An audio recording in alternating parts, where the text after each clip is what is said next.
morning, everybody. You want to trend something? I'm pissed, okay? So go ahead. Get it out there. Yeah, I'm sure you are.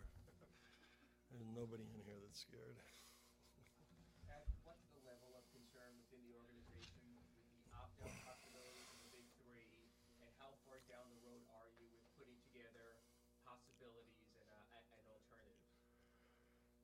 If you would bear with me for a minute, I think we need to have a perspective about things. I think everybody needs to get a grip. Media, Heat, players, organization, all of our fans.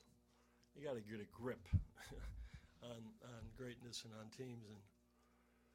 And I've been here, for 45 years in the NBA, and I've witnessed dynasties. I've witnessed great teams. The 80s Lakers, 5 championships in 12 years. So what does that mean? 7 times they didn't win. They didn't run. They didn't win. You got to deal with it. You got to come back. Celtics were supposed to be a great team in the 80s. 12 years together, 3 wins, 9 losses. Chicago Bulls from 86 to, I think 87 to 98, 11 times. In 11 years, they won 6 titles. That's 5 times that Michael Scotty and Horace Grant lost. The Lakers from, I think, 96 with Shaq and Kobe to today, like 14 or 15 years, they won 5. That means they lost 12 times. The Spurs in 17 years, won 5 titles. So you add it up. What's the math there? They lost 12 times. This stuff is hard. And you got to stay together if you got the guts and you don't find the first door and run out of it if you have an opportunity. This is 4 years now into this era, this team. 4 finals. It's only been done 3 other times before. And 2 championships. From day one to the end, it was like a Broadway show. It sort of run out of steam. And we need to retool. We don't need to rebuild. We need to retool. And that's what we're going to do. I've been a leader and a decision maker. And that's my level of expertise. And I'll do everything I can to retool the team. But everybody, just get a grip. This has been a great run. And it ended up, like most losses ended up. I know what it is to win. We've watched it. The confetti drops. Everybody hugs each other, kisses each other. Men are in embraces. I love you. I love you. Hey, bro, this is how it's going to be. They punch each other. They say, I told you it was going to be like this. This is how it's going to be. And, we're best friends, off the court, even better friends off the court than we're players on the court. And it's true. That's what creates a forever bond. But what really cements a forever bond, is going through what we went through this year and staying the course. So I've been through that experience. And I know other teams have been through it. And so, 1982, when we beat Philadelphia, they came back the next year and got us. And they added Moses Malone to the team. When I personally choked away a game in 84, and Magic Johnson was called Tragic Magic, and we were called the LA Fakers and Sissies, that inspired us. We didn't find the first door and run. We went home. We didn't like each other that year either. Nobody liked me, and people went off and they did other things, but we came back in 85 and we got them. We got them good. In 1988, when we got Detroit, and Kareem hit that phantom skyhook foul, he had to make the 2 free throws. He didn't choke. He did not choke on the free throws. He had to make them. He made them. And that led us to a 7th game and a win. But the next year, Detroit came back and swept us. What happened last year with San Antonio? They run. They faced it. They faced it, and they came back, and we saw the result. We will find out what we're made of here.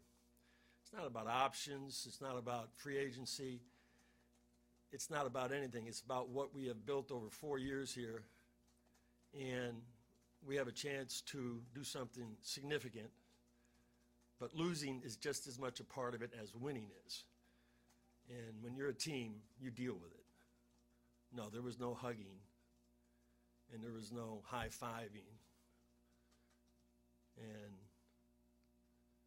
you know, there's just looking around the room now and finding out who's going to stand up. And this is time that you go home and take care of yourself and look at yourself.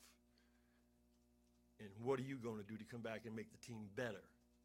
Because we have a tremendous opportunity here for long-term success. But don't think we're not going to get beat again. So just get a grip, everybody. That's my message. It's my message to the players also. Have you shared that with Huh? They're hearing it right now. I'm sure they'll hear it. You'll make sure of that. No, not at all. No, just the overall, fallout.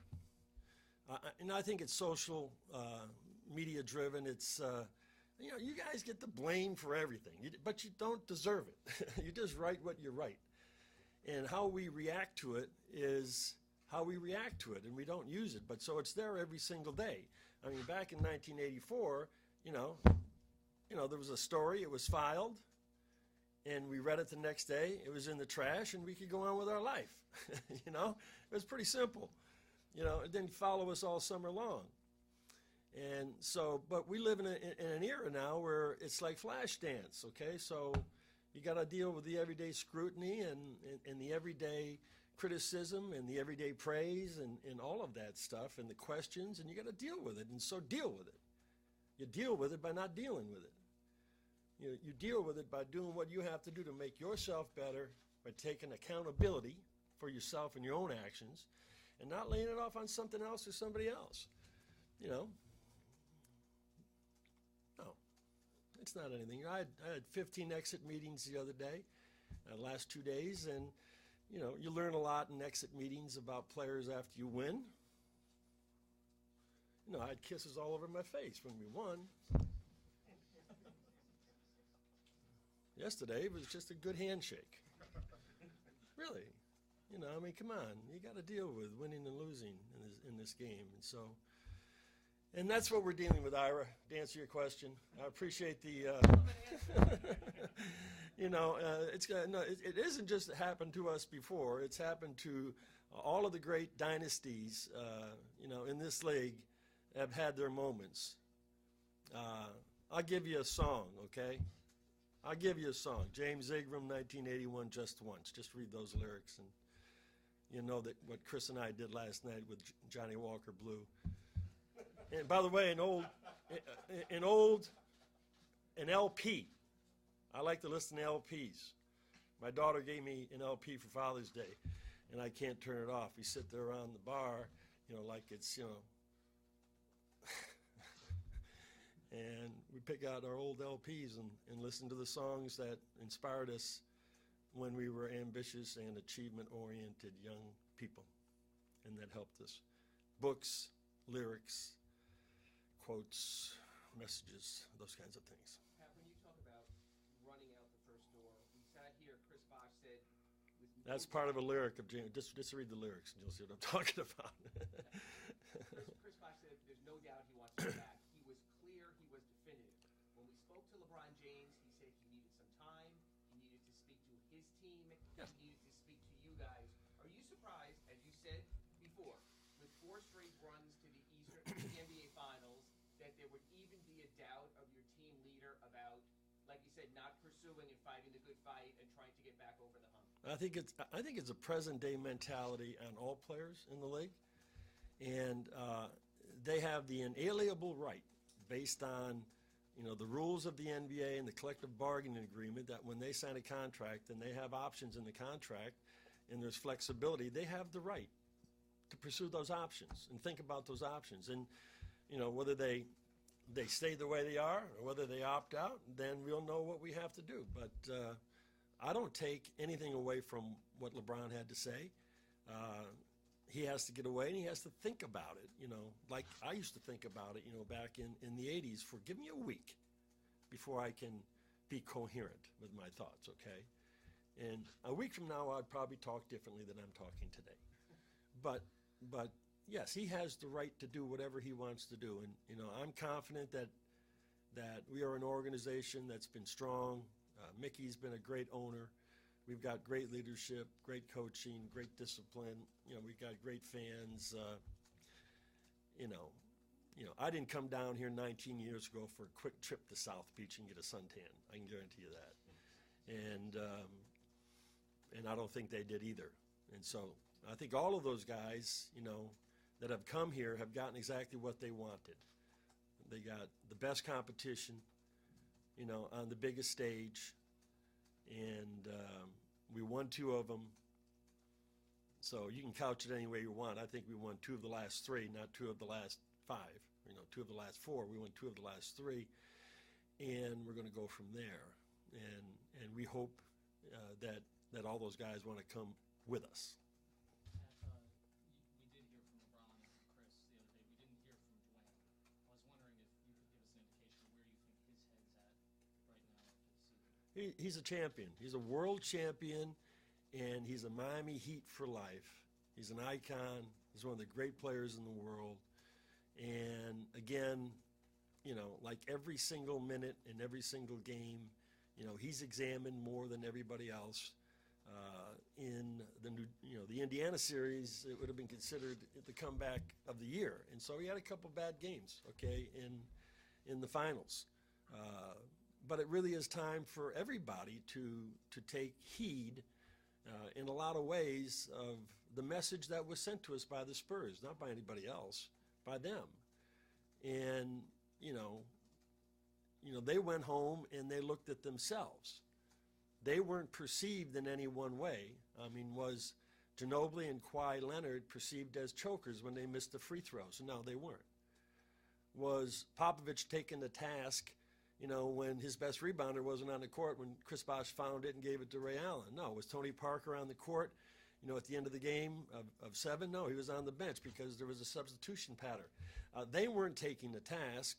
They just sort of, it slipped through their fingers. That's not how we're judged in Miami. I'm sorry. For some reason, we're judged a lot more harsher than that. And it's unfair for Dwayne to be questioned the way he is. So you can criticize him on his performance, but I can guarantee you this, he isn't a what have you done for me lately guy or a Johnny do nothing.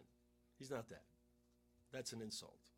That's an insult for a guy that's since 2003 has made magic for us. As a matter of fact, from 2003 on, our world here in South Florida in basketball has changed. You think Shaquille would have come to Miami if Dwayne wasn't here? No, would not. We would not have had that either. And so for the last 10 years, this has been a Dwayne Wade-driven thing. Now, does he have to reinvent himself a little bit? Absolutely. Do I have to reinvent myself a little bit? That's going to be hard at 69. I don't know. Does Eric have to reinvent himself a little bit? That's a nice word. Yes. Yes, he does. What is it going to take? It's going to take thought. It's going to take conversations, collaboration. It's going to take execution. It's going to take coming back next year with a great resolve. That's all sports has ever taught me. It's given me resolve. And so that's where we are. So, Dwayne, is a Heat for life. I would be very surprised if he would be anywhere, him especially, and I'm not saying this because I have any knowledge, but I would be very surprised that he would be anywhere else but in a Heat uniform next year.